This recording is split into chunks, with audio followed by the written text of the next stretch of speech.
అందుకే మనం శివలింగ పూజ చేసేటప్పుడు వాళ్ళందరూ కూడా శివ పూజ చేసేటప్పుడు ఒక ధ్యాన శ్లోకం చదువుతారండి.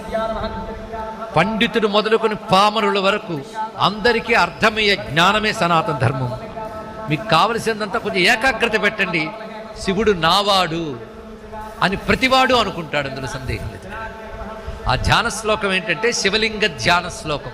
శివలింగ ధ్యాన శ్లోకం చెప్పుకుంటున్నాం ఇప్పుడు. ఆపాతాళ నభస్థలాంత భువన బ్రహ్మాండమా విస్ఫుర జ్యోతి స్ఫాటికలింగ మౌళి విలసత్ పూర్ణేందు వాంతామృతై అస్తోకాప్లుతమేక మీశ మనిషం రుద్రానువాకాన్ జపన్ ధ్యాయే దీప్సిత సిద్ధయే ధ్రువపదం విప్రోభిషించే శివం. ఒక్కసారి ఈ శ్లోకానికి అర్థం తెలిస్తే ఒళ్ళు గగురు పొడుస్తుందండి. ఇది ఒక కాస్మోస్కు సంబంధించిన వర్ణన. ఇక్కడ పిల్లలు ఉన్నారు, పెద్దలు ఉన్నారు, సైంటిఫిక్ నాలెడ్జ్ ఉన్న వాళ్ళు ఉన్నారు కనుక చెప్తున్నా.